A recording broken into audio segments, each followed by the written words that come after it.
Hello guys, isang tips or paraan kung paano natin matakpan ulit ang butas ng ating damit, pants man yan, ay ganito ang ating itatahi guys.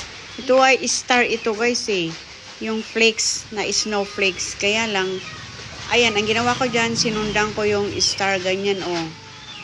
Ayan, buuin nyo muna yung star na ganyan.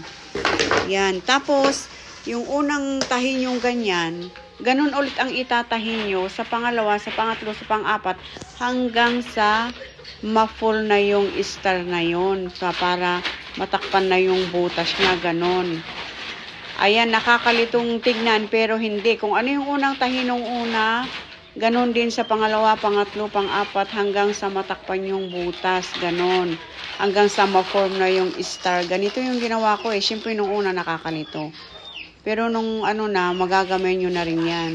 Ganyan oh, di ba? Tingnan nyo, unti-unti nang natatakpan yung butas, guys. O, ganyan oh. Ikot pa. Tapos, ayan na. Natakpan na yung butas, guys. O, di ba? Na-drawing na rin yung star.